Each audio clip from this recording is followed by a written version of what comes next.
그러면 하나님의 말씀을 읽도록 하겠습니다. 오늘 주신 하나님의 말씀 사무엘상 10장 1절에서 9절까지 말씀입니다. 1절부터 말씀을 읽겠습니다. 시작.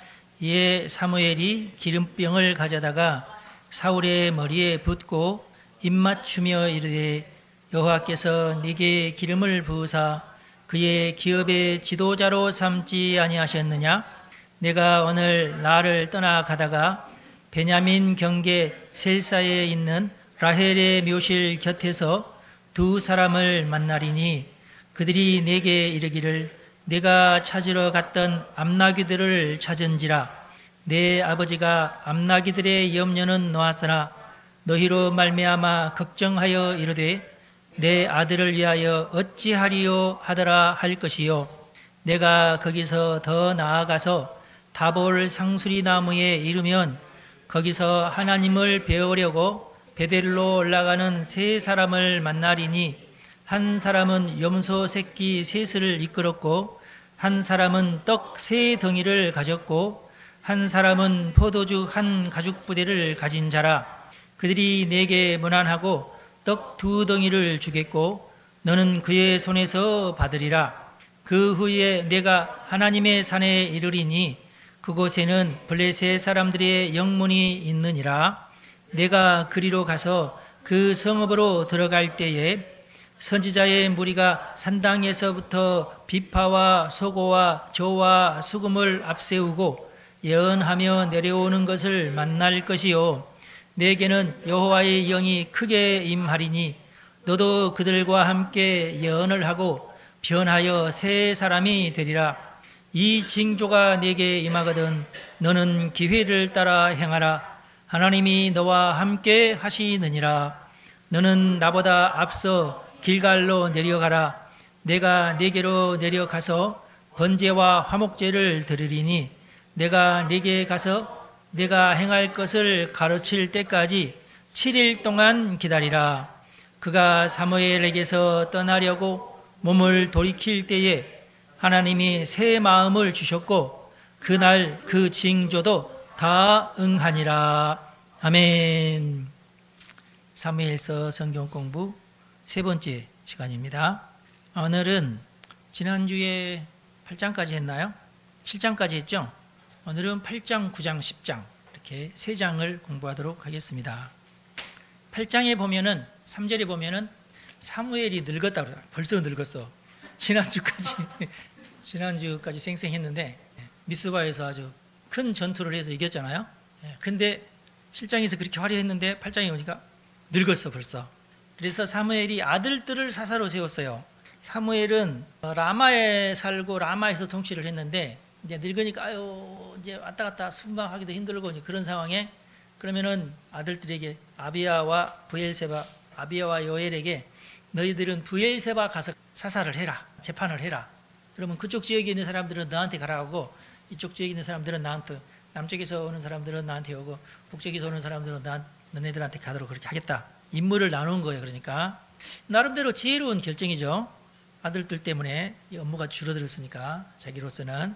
그런데 소문이 안 좋아요. 뇌물을 받고 판결을 굽게 한다. 사무엘의 아들도 이러면 어떡하자는 얘기야 이게 지금. 엘리의 아들들은 내가 이해를 하는데 사무엘의 아들까지 이러면 안 되잖아요. 여러분의 자식들은 누가 누구를 말할 수 있겠어요. 진짜 아무도 모르지. 진짜. 그래서 이스라엘 모든 장로들이 모였어요. 야, 이번 기회에 우리 한번 바꾸자. 도저히 안 되겠다. 라마로 가가지고 아들들을 이제 핑계로 삼고 왕을 이제 요구했어요. 사무엘 선지자시여, 우리도 왕이 있어야 됩니다. 지금 세계적인 추세가 다 왕을 세우는 추세인데 우리 이러면 안 됩니다. 우리도 왕을 세워야 됩니다. 안 되는데 사무엘은 별로 안 좋아했어요. 그렇지만은 하나님한테 기도도 안 할 수 없으니까 기도했어요. 하나님, 저놈들이 왕을 세우자고 하는데 괘씸한 놈들이다. 어떻게 했으면 좋겠습니까? 그러니까 하나님께서 왕을 세워라. 아니, 이럴 줄 몰랐는데 사무엘만큼은 내가 하나님의 명을 거역할 수는 없고 굉장히 그러니까 순종하고 싶지 않는 일을 지금 억지로 지금 순종하는 그런 스타일이에요. 지금 성경 본문을 보면은 그런 뉘앙스가 많이 이렇게 묻어나요. 어쩔 수 없나 봐요. 그래. 여러분들도 그렇죠. 다 마음들은 넓지만 싫은 일을 억지로 시키면은 투덜투덜 거리면서 하기는 하는데 투덜투덜 그러잖아요. 나만 그런가? 나만 그런다고 칩시다. 예. 그러면서 사사체제의 장점, 왕체제의 단점 이런 것을 이제 그렇지만 사사체제의 단점도 있고 왕체제의 단점도 있고 장점도 있고 그러는 거예요. 사사체제의 장점도 상당히 많습니다. 사사의 업무가 그렇게 많지 않아요. 단순해요. 재판의 업무밖에 없어요. 사사라는 말 자체가 재판관이라는 뜻이거든요. 이게 주 업무예요. 그러면은 전쟁이 일어날 때 어쩌냐? 전쟁이 일어날 때는 사사가 나가서 앞장서서 싸워야 돼. 또 그러니까 그냥 단순 재판관은 아니야. 전쟁이 일어날 때는 사사가 또 앞장서야 돼요. 군사를 모집하고. 그래서 평상시에는 보편적인 삶을 살다가 그 백성들의 입장에서는 좋죠. 세금 안 내지. 그리고 자기 하고 싶은 대로 살지. 문제 있을 때마다 모여가지고 이제 전쟁 한번 하면 이제 또 한동안은 또 조용하게 편하게 살지. 어때요, 여러분? 사사 시대가 좋아요, 왕 시대가 좋아요? 왕의 장점을 얘기 안 해서 제가 그러구나. 근데 이제 사무엘은 거기다가 이제 종교적인 업무까지 관장을 하지 않습니까? 제사장의 역할까지. 사무엘로서는 피곤한 거야, 이게. 그렇지만은 내가 이것을 사명으로 여기고 열심히 해야지 그러고 있는데 백성들이 건방지게 와가지고는 사사 말고 왕 이렇게 얘기하니까 사사 입장에서는 기분이 나빴던 거예요. 만약에 백성들이 스스로 자기가 성실하게 살면은 사사제만큼 좋은 것은 없어요. 세금 안 내겠다. 내가 내 마음대로 뭐든지 해도 뭐 인허가 받을 필요도 없이, 그렇죠? 네. 내가 남을 괴롭히지만 않으면 돼. 만약에 누군가 나를 괴롭히면 사사한테 달려가가 이놈이 나를 괴롭힌다고 그러면은 야 이렇게 저렇게 해라 하고 재판만 하면 되니까. 여러분 뭐 재판 받아보셨나요? 저도 몇 번 받아봤는데 너무 피곤하고 길어요. 답답해요. 그런데 사사체제의 단점이 있습니다. 이게 뭐냐면 첫 번째로 제일 중요한 건데 개인적 일탈을 제어할 방법으로써요. 그러니까 내가 다른 사람을 괴롭히지만 않으면 돼. 근데 나는 내 마음대로 살아. 그럼 개인적인 일탈이죠. 다른 사람에게 해를 끼치지는 않고 내가 내 자신에게 해를 끼치는 짓도 마음대로 할 수 있어요. 그러니까 이게 좀 문제가 돼요. 그 자유 아니냐고 그러지만 우리나라는 그런 개인적인 자유는 있는데요. 국가다 보니까 철저하게 또 여러분들 그 국가의 통제 속에 살아요. 자유롭게 사는데 뭐 마음껏 뭐 100km, 200km로 달려도 괜찮은데 차가닥 하면서 벌금 탁탁탁 나오고요. 심지어 우리나라는 어떻게 되냐면은 일단은 지하철 딱 타면은 다 입을 다 닫고 누가 옆에서 시끌시끌하면은 탁 눈 화살을 팍팍팍팍팍 한국 사람 맞아? 중국 놈 아니야? 이렇게 하면서 그죠? 가끔가다 이상한 사람 나타나면 이런 빌런들 막 있어. 근데 그것을 그냥 다 찍어 아싸 재밌다 하면서 희귀한 종족들이니까 저 안드로메다에서 잠깐 살다가 온 애들 있잖아요. 재밌잖아 그런 것들은. 그러니까 우리나라로서는 그 전 세계적으로 볼 때 제일 그 개인의 삶이지만은 완전히 이렇게 뭐랄까 정형화된 암묵적으로 약속된 그런 행동들을 다 해요. 그러니까 뭐 우리나라만큼 살기 좋은 나라도 없다고 그러는데 내가 다른 나라 안 가봐서 잘 모르겠어요. 하여튼 그런데 전쟁이 잦을 수 있고 전쟁의 위험은 항상 있어요. 왕국 그 왕정보다는 어쩔 수 없이. 그리고 예를 들어서 큰 전쟁이 일어나지 않는 이상 전 국민이 모이지도 않아요. 그러다 보면은 일단 어떤 강도가 나를 이렇게 침범해 들어온다 그러면 어쩔 수 없이 당해요. 내가 죽고 나서 사사요 하면서 의미가 없잖아요. 이미 나는 죽어버렸으니까. 그런 위험이 있다. 그러니까 국방이 허술할 수밖에 없죠. 그렇게 되면 또 역시 뭐 때문에 또 고통당하냐면 무역이 되지 않아. 무역만큼은 개인이 하기 너무 위험하니까 결국 나라가 감당을 해줘야 되는데 그것이 안 되니까. 그래서 통일된 사회 질서가 잡히지 않으니까 좀 불안할 수 있다. 왕정의 장점이 뭐냐? 일단 국방이 튼튼해요. 모든 나라들이 지금도 전 세계에 있는 모든 나라들이 나라를 세우는 첫 번째 이유가 뭐예요? 국방 튼튼이에요. 만약에 지금 북한 군대가 허술한데 우리나라는 더 허술해봐. 당장 쳐들어오고 그럼 우리는 다 뺏기는 거지 뭐. 그렇잖아요? 우리가 북한처럼 살고 싶지는 않잖아요. 국방이 그래서 중요하다. 그 다음에 전쟁을 할 때 체계적이 되고 방어가 유리해집니다. 왜냐하면 군사훈련을 항상 하기 때문에 이미 다 매뉴얼이 다 있어요. 무슨 일이 터지면은 어디서 무슨 일을 하게 되고 그러면 너는 어디를 공격하게 되고 다 짜져 있어요. 나라를 세워놓고 국방을 튼튼히 하는 것이 일단 나라의 첫 번째 임무다. 그렇게 보시면 돼요. 그 다음에 두 번째로 좋은 것이 무역을 할 수 있게 됩니다. 무역을 할 때 이제 통상 협상을 하잖아요. 내가 물건 가지고 저 나라 갔는데 다 뜯기고 오면은 안 되잖아. 그리고 만약에 이제 현명한 왕은 굉장히 통치를 잘하면은 국가가 확 발전이 되죠. 우리나라도 박정희 정권 때 어마어마하게 발전을 했잖아요. 그러니까 그 왕이 현명하면은 그게 가능해져요. 근데 윤 대통령은 좀 아쉽죠. 한참 그것이 아쉬웠는데 말할 수도 없고 그랬는데, 하시는 모든 일들은 다 옳은 일이고 마땅히 해야 될 일이야. 근데 문제는 그것이 이제 서류로만 그러는 거야. 검사다 보니까 맨날 서류만 이렇게 이렇게 해야지, 이렇게 해야지, 이렇게 해 그러는데 통치력은 없는 거예요. 그 점이 제일 이제 안타까운 거지. 통치력이, 서류도 중요하지만 일단은 통치력이 중요하거든요. 그런 것은 이명박 대통령이 잘했죠. 서류도 완벽했지만은 이걸 누구한테 시킬까 이렇게 해서, 야 네가 해 그러면 예스 하면서 가서 탱크처럼 가서 쫙 하잖아요. 그래서 오케이 하면서 성과가 나는데 그게 안 돼요. 일단 법적으로는 이게 이렇게 하니까 판사가 땅땅땅 이렇게만 때리면 된다고, 이게 이제 서류로만 왔다 갔다 하는 거잖아. 행정이 법적인 어떤 그런 것은 아니거든요. 게다가 모든 우리나라의 지방은 지방자치제야. 대통령이 이렇게 하라고 해도 뭉갤 수 있어. 난 참 그런 것들이 난 너무 참 이상한데, 그러니까 박정희 정권 때 팍팍팍 성장할 수 있었던 것도 지방자치제가 아니었어요. 무조건 위에서 시키는 대로 다 해야 됐어요. 만약 안 하면 어떻게 돼요? 야 잘라. 시장 바로 잘려. 그러니까 우리는 시장이 누군지도 몰라. 아셔야 여러분들 그때 시장이 누구였는지? 모른다고. 지금이야 뭐 오세훈이 시장이잖아요. 지방자치제 아닐 때는 서울시장 누구지? 서울시민 대부분이 몰라. 대통령이 임명하고 이 자식 하라니까 안 해. 그럼 야 너 그만둬. 다른 놈 세우고. 그러니까 팍팍팍 해요. 움직이는. 온 전국이 팍팍팍 움직이는 거야. 이해가 되시죠? 여러 가지 하여튼 건설이든지 뭐 사업이든지 국책 사업 있잖아. 이런 것들은 그런 어떤 힘이 있어야 되거든요. 자기 부하들이 내 말 듣고 예스 하면서 움직여야 되는데, 군인 출신이니까 그게 가능했거든요. 군대에서는 이놈이 내 말 잘 듣네. 진급 대상자가 딱 4명이면은 그 중에 한 놈만 진급하잖아요. 그러면 누구를 시킬까 딱 봐가지고 내 말 제일 잘 듣게 시키는, 그래 네가 그 다음에 올라가 이렇게 되잖아요. 그럼 이 사람은 충성을 다해서 하여튼 일을 하는데, 근데 이런 어떤 그 실무에 관한 어떤 그 인간관계는 윤 대통령님이 잘못한 거다. 왜냐하면 그런 세계에 안 살아봤으니까. 군대도 안 갔다 왔잖아. 그냥 군인 다룰 줄 모르는 거야. 그러니까 계엄을 할 때 제가 첫 번째 느낀 건 이건 아닌데 였거든요. 첫 번째 반응이 큰일 났네, 이건 아닌데. 그래서 나는 속으로 그동안 알고 있는 군인이 몇 명 있나 보구나. 근데 나중에 까놓고 보니까 아는 놈이 하나도 없어. 법적인 얘기만 있는 거야. 사전에 아무런 어떤 서로 간의 교감도 없이 알아가면 해야 되나 말아야 되나 얘기 되잖아. 그랬던 거예요. 그냥 안타까워요. 그냥 안타까운 과거 얘기입니다. 그냥 왕 함부로 되는 것도 아니고, 내가 왕권 있다고 해서 다 행사되는 것이 아니에요. 충성스러운 자가 없으면 왕권은 무너진다.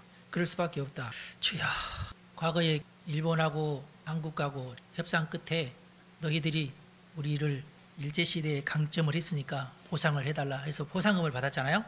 어마어마한 보상. 그때 당시 우리가 거의 거지였을 때에 보상금을 딱 받을 때에 박정희 대통령 잘됐다. 이걸 가지고 나는 경부 고속도로를 만들어야 되겠다 하고 있는데, 김대중이 이게 뭐라고 우리나라에 고속도로가 왜 필요하냐고 그러면서 데모를 일으킨 김영삼, 김대중 둘이 짜고 말이지. 안 된다.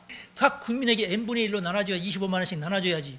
뭔 짓이냐고 하면서 이놈아 그게 네 돈이냐. 그래서 고속도로를 넣을 때 막 가서 막 뒤집어지고 막 내 배 잘라라 막 이러면서 그 짓을 했어요, 우리나라가. 그런데도 박정희 대통령이 야 저놈 뜸하다가 저리 갖다 놓고 불도저로 빨리 밀어. 그러면서 쫙 깔았잖아요. 여러분, 고속도로가 깔려서 우리나라가 지금 이 상황이 된 겁니다. 그때 25만 원씩 나눴으면 어떻게 됐을까요? 여러분, 그렇습니다. 정치라는 게, 왕정이라는 게 그렇습니다. 국가가요 팍 발전하려면요 지도자 한 명 제대로 뽑기만 하면은 국가가 발전합니다. 지금 현재 못 사는 모든 나라들이 그렇게 안 돼서 그래요. 근데 이제 왕정의 단점이 있습니다. 이게 또 세습이 되니까, 만약에 왕이 이렇게 정확하게 도덕적이지 않거나 이러면은 결국 부정부패가 만연하게 돼요, 나라가. 그러면은 한 번 잘못된 왕이 들어서면은 죽을 때까지니까 40년 동안 온 나라가 부정부패 속에 사는 거예요. 안타깝죠. 그 이스라엘의 그 역사도 보면은 수많은 왕 중에 정말 뛰어나고 잘하는 왕은 몇 명 안 돼 또. 그러니까 참 안타까워. 한 명만 잘하고 나머지 5명은 잘 못하고 또 한 명이 잘하고 나머지 5명은 또 못하고, 이런 식이야. 겨우겨우 이제 어떤 명맥을 이제 유지하는 그런 상황이죠. 그리고 끊임없이 누가 그 다음 왕이냐를 가지고 다투어. 왕정은 우리나라 이시조선 500년도 계속 그렇게 서로 알력 다툼을 하잖아요. 계속 그래서 어떻게든지 왕에게 막 대항을 해서 왕 끌어내리려고 하고, 나는 첫째 왕자, 저놈은 둘째 왕자. 이런 식으로 서로 싸우고 정변이라고 그러죠. 그리고 어쩔 수 없이 왕권에게는 이제 계급 사회가 형성이 됩니다. 사사 그리고 다 이제 어떤 그 백성 이렇게 되는 게 아니라 어떤 계급 사회가 만들어지잖아요. 또 이제 국방과 외교에서 하나님의 책임이 줄어듭니다. 이게 이제 왕의 어떤 권한이다 보니까 하나님도 이건 왕이 네가 해야 될 일이지 하고 하나님의 간섭이 줄어들어요. 하나님은 좀 성격도 좀 내가 볼 때 조금 굉장히 강직하신 분이라서 우리가 기도하거나 그러지 않으면은 잘하는가 보자 이렇게 끝나버려. 그렇죠? 그러니까 여러분들은 계속 사사건건 하나님한테 도와달라고 기도하는 게 최고예요. 하나님은 우리에게 자율권을 주셨기 때문에 되도록이면 그것을 침범하지 않으려고 그래요. 그런데 우리가 적극적으로 하나님한테 도와달라고 하나님의 지혜를 구하고 그러면 하나님께서 도와주신다. 할렐루야. 하나님이 도와주시는 게 낫죠. 그리고 하나님이 안 도와주시면은 어떻게 생각해야 돼? 아, 이거 하지 말라고 하시는 건가 보다. 하나님이 안 도와주셨으니까 감사한 거야. 예. 그죠? 안 그래? 하나님이 뭐 진이도 아니고 하나님 생각할 때 이건 안 도와줘야 되겠는데 하고 안 도와주면은 좋은 거야. 무조건 도와주셔야 되나? 그러기를 기도하세요? 근데 하나님께서 왜 안 도와주시겠어? 내가 미워서가 아니라 도와주면 안 되겠다는 판단을 해서 안 도와주시는 거예요. 여러분, 우리 기독교인이 기본적으로 이런 거 믿읍시다. 우리 기복신앙이 아니잖아, 우리는. 그리고 이제 사울이 아니라 사무엘이 얘기하는 것은 왕실 비용도 만만치 않다. 너네 집 있는 딸들 다 데려가서 궁궐에서 심부름식 해먹을 테니 그 좋냐. 이런 것들. 사무엘이 하는 얘기예요. 그 다음에 더 현실적인 얘기를. 너네들 세금 내야 된다. 지금은 너네들이 하나님한테 11조만 바치고 있는데 또 그 11조 중에서 또 11조는 또 왕궁에도 내야 된다. 그러면 결과적으로 10의 2조를 하는 꼴이다. 지금 그 얘기예요. 지금. 너네들 이거 좋냐. 11조만 해야지 세금까지 낼래. 그거거든요. 하여튼 그래도 하나님께서는 세계적인 추세니까 결과적으로 왕정까지 허락을 하셨어요. 11조나 세금 때문에 너무 고민하지 마시기 바랍니다. 많이 벌면은 다 상세가 돼요. 근데 왕정이 되거나 이렇게 그 대통령제가 되고 국가가 튼튼하면 더 많이 벌게 돼 있어요. 미국을 보세요. 다른 어느 나라보다도 많이 벌잖아요. 인구가 그렇게 많은데도 불구하고. 중국 보세요. 저렇게 인구가 많고 으쌰으쌰 할 수 있어도 행정이 엉뚱하고 이상하니까 나라가 항상 저 모양 저 꼴이잖아요. 그러니까 제대로 된 나라일수록 훨씬 부유해진다는 거. 결국은 이제 기독교권 나라에서 삼권 분립 대통령제가 만들어졌지 않습니까? 이게 여러분들 우리가 생각할 때는 이거 너무 당연한 거 아니야 그렇지만 이거 여러분이 그렇게 생각하면 안 되고 미국에서 삼권 분립을 만들어낸 거예요. 건국을 할 때. 그때에 대단히 유능한 크리스찬들이 신실하고 해박한 아주 명석한 크리스찬들이 굉장히 오랜 기간 동안 서로 모여가지고 끙끙거리면서 짜낸 게 삼권 분립 대통령제입니다. 할렐루야. 예. 그게 현실적으로 가장 잘 작동하고 있는 나라가 미국이고 그 다음에 한국이에요. 근데 지금 한국이 지금 삐끄덕거리고 있죠. 지금 삼권 분립이 이상해지는 지금 순간이에요. 이상한 당에서 국회의원들이 다수당이라고 하는 것 때문에 그걸 가지고 행정부도 막 무너뜨려 버렸고 이제는 사법부도 막 흔들흔들해서 무너뜨리려고 하고 있어요. 이게 지금 제가 볼 때는 중국식이 돼가는 거예요. 시진핑이가 모든 걸 다 하잖아. 그런 식입니다. 중국은 절대 삼권 분립 아닙니다. 무조건 제일 대빵이 회의는 거쳐. 양회라고 회의는 거치지. 근데 양회가 몇 명? 2,000명 모이나? 2만 명 모이나? 2만 명은 아닌 것 같죠. 그 2,000명이 되는 사람 다 한마디씩 하면은 회의 안 끝나. 그렇잖아요. 그것을 이용해서 이미 딱 짜가지고 나와. 모든 회의록을 다 짜가지고 나와. 이렇게 해서 찬성하시면 찬성표를 올리시고 반대하시면 반대표를 올리세요. 절대 무기명 투표가 없어요. 중국에서 투표하는 거 보셨죠? 여기 자기 이름 딱 쓰고 나는 찬성해가지고 다 보이게 한 다음에 다시 99.몇%가 찬성이 하여튼 그게 무슨 회의하지도 말아야 돼. 의미가 없어. 그냥 독재야. 그냥 무조건 하나부터 열까지 다 독재야. 그냥 말만 중화인민공화국이라고 그러는데 민주주의 아니에요. 절대 북한도 민주주의라는 말을 쓰는데 민주주의 아니에요. 삼권 분립이 살아있어야 민주주의다. 이것은 누가 만들어내느냐? 미국에서 발명해낸 제도다. 그래서 우리나라가 이 삼권 분립이 잘 정착되도록 아직도 제가 볼 때는 사법부가 권력의 아부형이었어요. 옛날부터. 안타깝죠.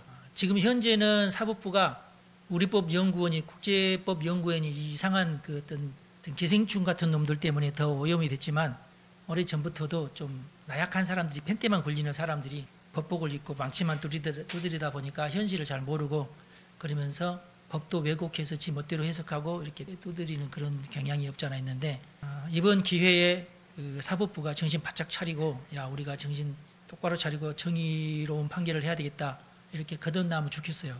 사법부를 위해서도 많이 기도해 주시기 바라고. 자, 이제 드디어 이제 사울 가문이 등장을 하게 됐는데, 9장부터 기스의 아들 베냐민 지파 기스의 아들 사울에 대한 얘기가 나옵니다. 유력한 집안이었다고 소개를 하고 아마 부농이었나 봐요. 큰아들이 사울입니다. 네, 성경에는 사울의 특징을 뭐라고 하냐면 키가 크다. 보통 사람보다도 어깨 위가 더 있다. 이만큼이 커요. 그러니까. 근데 하여튼 사울의 집안에 갑자기 어느 날 암낙이 실종 사건이 발생을 합니다. 그래서 아버지가 사울에게, 야, 와서 빨리빨리 출발해라. 가서 암낙이들 도망가, 3마리나 되는 것 같아. 도망갔으니까 쫓아가서 잡아봐라. 그래서 예, 알겠습니다 하면서 쫓아갔어요. 암낙이를 찾으려고. 며칠을 헤맸지만은 찾을 수가 없어. 아유, 안 되겠다.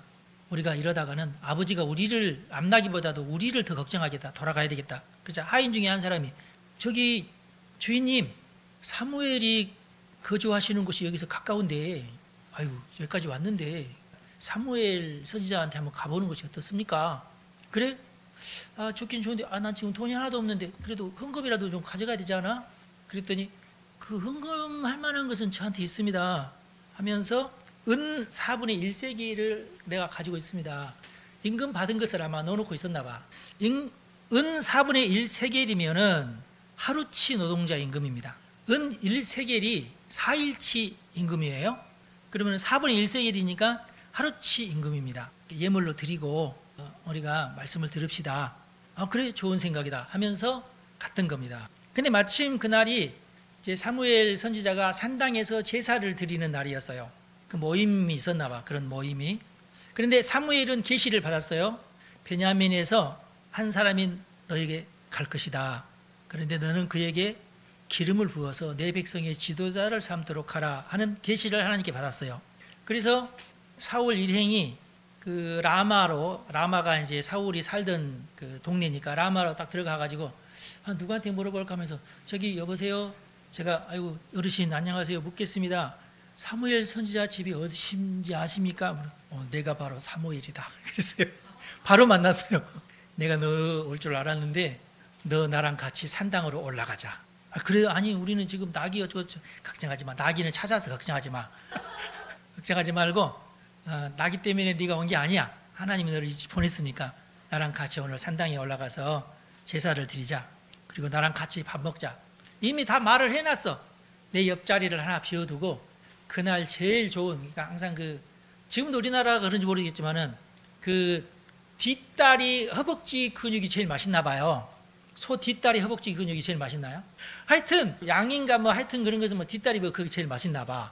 그러니까 제일 귀한 손님한테는 그 뒷다리 여기 허벅지 그 부분을 이제 요리를 해서 주는데, 그 사무엘이 여기 앉고 오른쪽에다가 그 손님, 그날 제일 귀한 손님을 이 자리에 앉히는데, 그 손님에게는 꼭 뒷다리 그 허벅지 요리를 갖다가 딱 놓고 오시라고, 먼저 여기 앉으시라고 하고, 다 앉으면은, 자, 그러면 다 같이 앉는 거예요.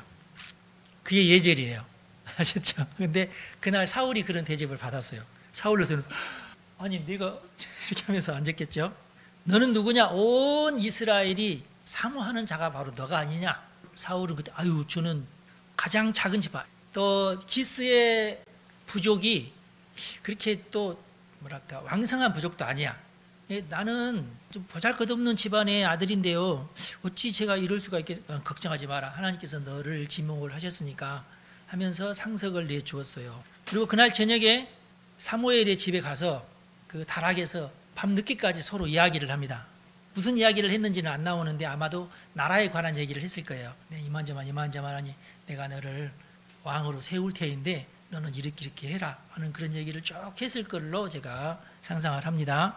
그리고 두 사람이 동틀 때쯤 이제 일어나서 한 12시 정도까지 같이 담화를 하다가 잠을 자고 동틀 때쯤 일어난 것 같아요. 일어나서 성읍 끝에까지 사무엘이 직접 배웅을 합니다. 배웅을 하면서 잘 가라고 하면서 그 하인들은 먼저 앞서 가라고 해요. 앞서 가라고 하면서 먼저 가 있거라. 저만큼 가 있어. 그러면서 춤에서 기름 주머니를 딱 꺼내가지고 너는 앉아라. 내가 너에게 안수하면서 기름을 붓겠다 하면서 몰래 두 사람이서 마치 작당하듯이 기름을 부었어요. 사울에게. 내가 너를 이 나라의 왕으로 내가 삼노라 하고 축복을 해줬어요. 기름을 붓는다는 얘기는 이 사람이 제사장에 이제 임직을 할 때에 기름을 부어요. 임직식 그런 거죠. 임직식. 왕도 왕의 즉위식 할 때 이제 기름을 붓거든요. 그건 이제 대관식을 할 때 그렇게 해야 되는데 그냥 둘이 짜고 그냥 일단 나한테 먼저 기름부터 먼저 붓자고 기름을 부어. 근데 아직은 왕은 아니에요. 왕은 아닌데 예비 왕인 거죠. 예비 왕이다. 내가 너희. 근데 이제 사울로서는 이게 너무 지금 황당한 순간이기도 하죠. 평생토록 아무런 준비도 한 적이 없고 아무런 생각도 없고 그저 아버지 말씀 잘 듣고 우리 가정 행복하게 살아야지 그 생각만 하다가 갑자기 나라를 짊어지라고 하니까 멍했겠죠. 왕이 도대체 뭐지? 나는 사사밖에 모르는데 왕이 뭐지? 그리고 너에게는 이제 성령이 임할 것이다 할 때 이제 기름을 붓는 거거든요. 그런데 이제 여기에서 사무엘이 구체적인 예언이 나옵니다. 이게 10장 2절부터 아주 사무엘의 구체적인 예언이 나옵니다. 자, 이제 너는 라마를 떠나서 네 고향으로 가게 될 테인데 베냐민 경계 셀사라는 지역에 있는 라헬의 묘실 곁을 네가 지나갈 때에 두 사람을 네가 만나게 될 것이다. 굉장히 구체적이죠. 아무리 지명을 찾아봐도 지도를 봐도 이런 지명은 안 나와요. 그런데 하여튼 있었겠죠. 중요한 지명이 아니니까. 근데 라헬의 묘실이라고 하는 것은 구약성경이 여러 번 나옵니다. 지금도 그 묘실이 어디 있는지는 잘 모르고 사람들이 여기일 것이다 하고 뭐 어떤 기념교회를 세우거나 그런 것은 있는데 실제적으로는 정말 그곳이 어딘지는 사실 몰라요. 아무도. 사울의 고향 기브와 지도를 보여드려야 되겠다. 사무엘이 사는 곳이 라마, 사울이 사는 곳이 기브아예요. 그 사이의 그 거리는 16km입니다. 16km. 하여튼 거기에서 네가 떠나서 지날 때 셀사라는 지역을 지날 때에 네가 두 사람을 만나게 될 것이다. 그런데 그 두 사람이 네가 아는 사람일 것이다. 그러면 그 사람들이 어이구 사울아 너네 집 잃어버렸던 암낙이 찾았어야? 그렇게 말을 해줄 것이다. 그리고 야 이제는 너네들을 아버지가 걱정하고 있어 빨리 가 이놈들아 아마 그럴 것이다. 굉장히 구체적인 그러니까 왜 이렇게 예언을 하냐면 내가 예언하는 것이 이루어지는 것을 보고 아 이건 하나님께서 나에게 작정하고 이런 예언을 해 주시는구나 이걸 깨달으라고 하는 거예요. 그러니까 사실 의미 없는 예언이긴 해요. 근데 어떤 의미가 있죠? 확신. 아 하나님이 정말 나에게 이렇게 하시려나 보구나. 왕의 기름을 부었지만 왕이 안 될 수도 있지 않나 그런 생각을 하지 말아야 되겠다. 그런 뜻이에요. 예. 그 다음에 또 길을 가다가 다볼 상수리 나무에 이르면 구체적으로 장소를 지정하는 거예요. 네가 다볼 상수리 나무까지 가게 될 때 베델로 올라가는 3명의 사람을 볼 것이다. 가운데가 라마 그리고 요단강 곁에 있는 게 길갈. 그런데 이 3명 중에 한 명은 염소 새끼 3마리를 끌고 갈 것이다. 한 사람은 떡 3덩이를 가지고 갈 것이다. 한 사람은 포도주 1가죽부대를 가지고 갈 것이다. 몇 개 가져간다는 것까지 다 세밀하게 이렇게. 자 그러면은 이 사람들은 베델로 염소 새끼 3마리와 떡 3덩어리와 포도주 1가죽부대를 가지고 왜 베델로 갈까요? 이 3가지 물건이 속죄제에 속한 물건이에요. 베델에 있는 어떤 그 산당에 제사를 드리러 가는 길입니다. 그렇게 생각해요. 베델하면 유명한 제가 아닙니까? 영적으로. 그래서 이 사람이 각자가 한 마리씩 양을 끌고 떡 1덩씩 자기가 가져가는 것보다 한 놈이 양 3마리를 몰고 가는 것이 편해. 여러분 같으면 안 그러겠어요? 네. 한 손에는 양주를 잡고 한 손에는 빵을 들고 뒤에는 포도주 가죽부대를 메고 그러면은 불편하잖아. 네.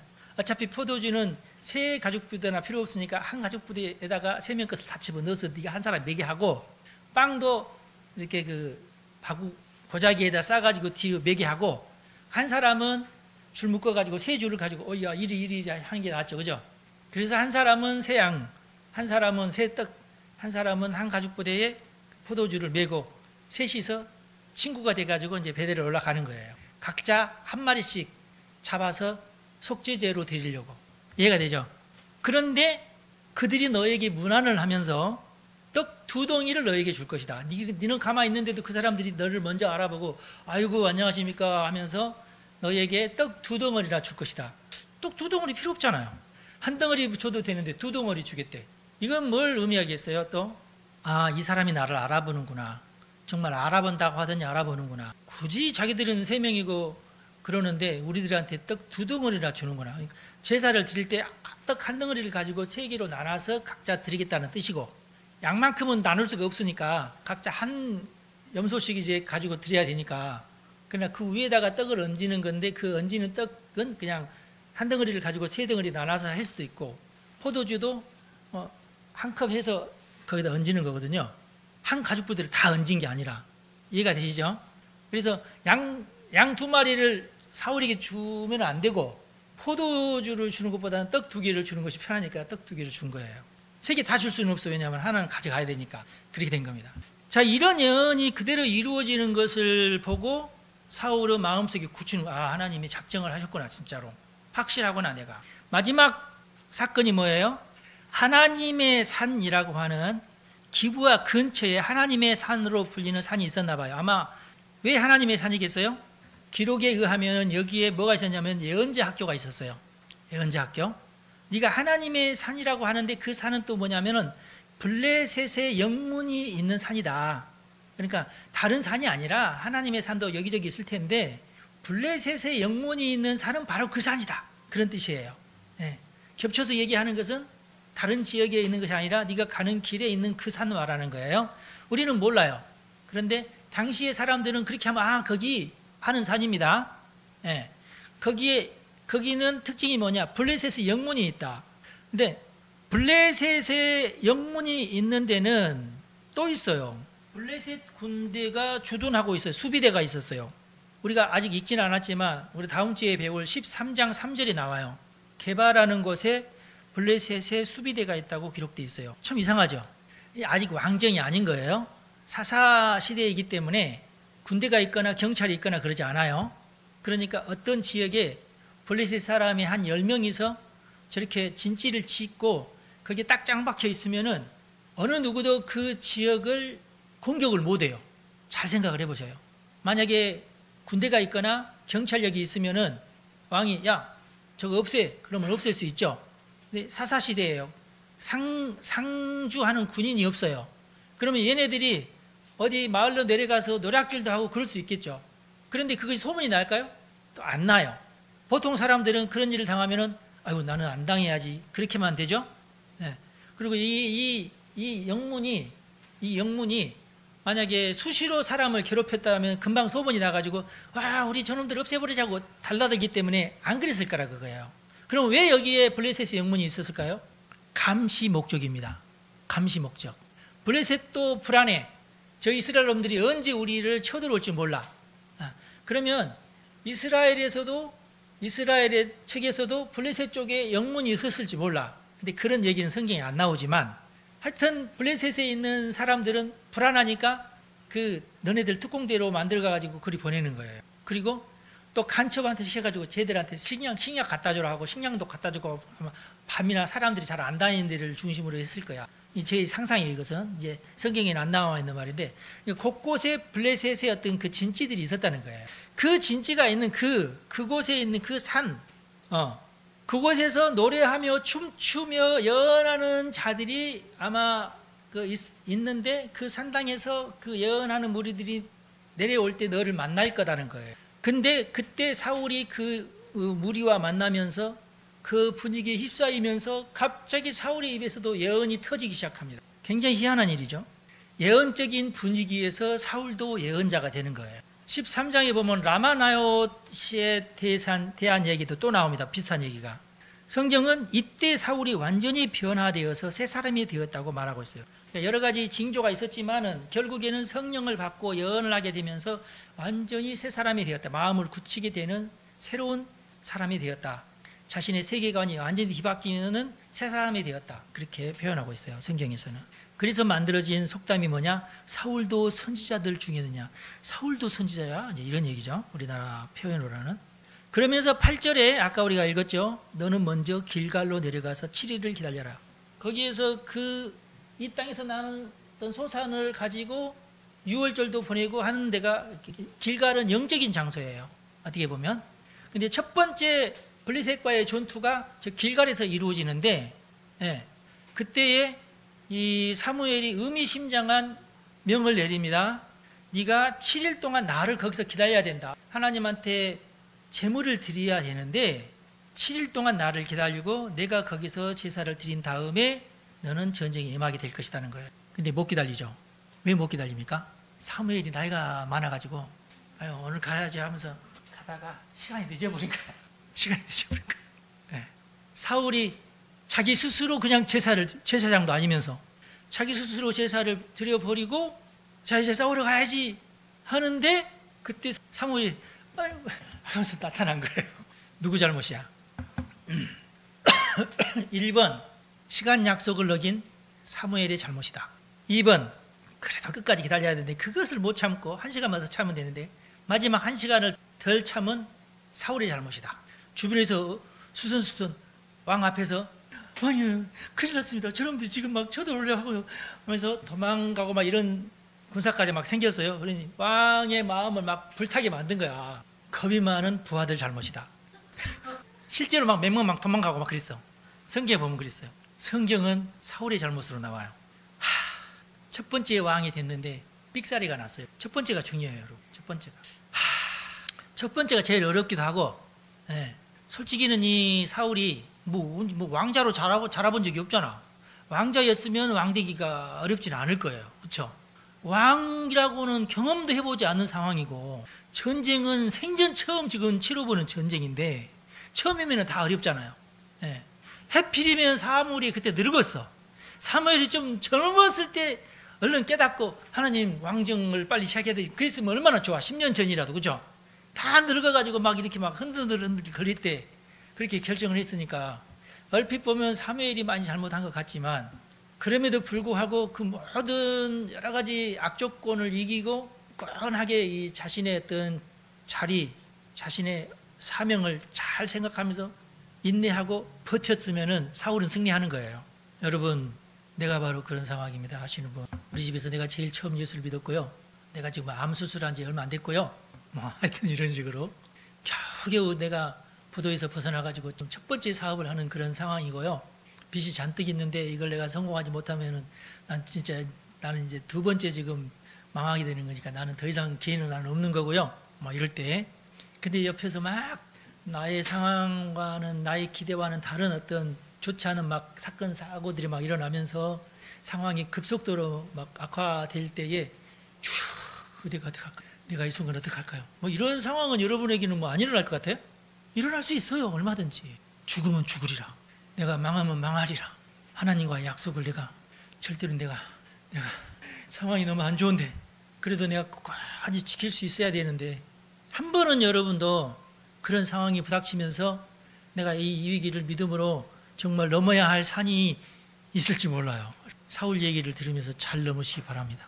사울도 그랬다. 사울도 그 넘기 힘든 그 고비를 그만 한 시간 놔두고 그만 실패하고 말았다. 그 뒤로 일어난 사울에게 일어난 굉장히 그 불행한 일들이 굉장히 많죠. 이 첫 번째 이 실수로 마쳤으면 되는데 그 뒤로 계속 실수하잖아요.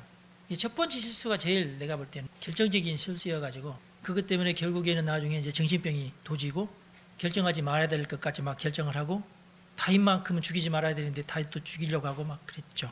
제가 볼 때도 상황이 너무 좋았고 요나단과 다윗과 너무 막 친했고 심지어는 다윗이 자기 사위이기도 했고 그러니까 얼마든지 요나단은 사실 용맹하고 그랬지만은 또 왕감은 또 안 돼. 그렇죠? 결국 왕도 안 됐잖아. 결과적으로. 그런데 그만 요나단도 나보다는 다윗 네가 골리앗을 죽였지 내가 죽이진 않았다. 그렇죠? 근데 그럴 왕자가 없어요. 세상에. 어떤 왕자도 그런 왕자는 없어요. 근데 요나단만큼은 그럴 수 있어요. 그렇죠? 희한하죠? 예. 근데 그 모든 것을 회방 놓고 무산시킨 게 또 사울이에요. 첫 번째 실수가 계속 이렇게 반복이 되면서 끝까지 실수하게 되는 인물이 돼버리고 말았다.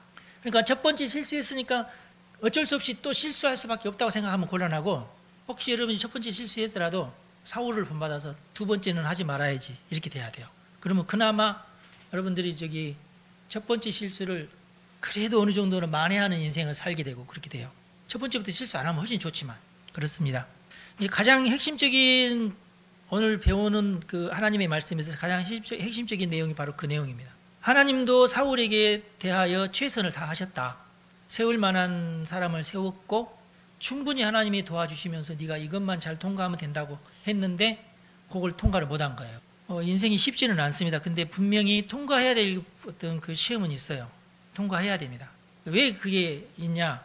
결국은 그렇게 그 사람의 마음을 흔드는 자가 마귀이기 때문에 그렇습니다. 그러니까 마귀가 우리의 삶에 개입을 안 한다면은 그러지도 않을 거예요. 근데 결국은 우리가 영적인 싸움이고, 영적인 싸움에서 내가 승리하려면 다른 이런 마귀는 수천 가지 핑계를 대거든요. 그 수천 가지 핑계 중에 하나만이라도 오케이 그래 맞아 이건 맞잖아 하면서 마귀한테 이렇게 딱 걸려드는 순간 나는 실수한다. 예언에 대해서도 아주 우리가 구체적으로 많은 관심을 가져야 됩니다. 저는 오늘날에도 사무엘의 예언만큼 구체적인 예언은 없다. 가끔가다 저는 그렇게 기도합니다. 하나님, 이 시대에도 사무엘 같은 예언자가 필요합니다. 정말 구체적으로 하나님의 계획을 밝히고 하나님께서 명령하신 것이 정확하게 이렇게 되어 있는데 당신이 이것만 잘하면은 하나님께서 라는 구체적인 어떤 명령, 하나님의 마스터 플랜 이런 것을 놓고 헌신적으로 그런 사람에게는 마귀도 더 이제 강력하게 공격을 하겠죠. 그런 것들을 다 물리치고 믿음 안에서 올바르게 똑바로 딱 서는 사람이 결국은 승리하니까 그런 사람을 하나님께서 찾으신다. 여러분의 삶 가운데 여러분의 인생 가운데 어떤 식으로 이런 것이 전개될지는 아무도 모르는데 사울이 원래 그랬던 것처럼 사울도 전혀 그런 거 생각하고 암나기만 쫓아가다가 선지자를 만난 것이니까 어느 순간 하나님께서 나에게 그렇게 어떤 기회를 주실지 모르는데 결국은 내가 하나님과 얼마나 더 친밀하느냐가 제일 중요한 것 같아요. 다윗도 많은 어떤 그런 위기가 왔지만은 항상 다윗은 어떻게 승리를 해요?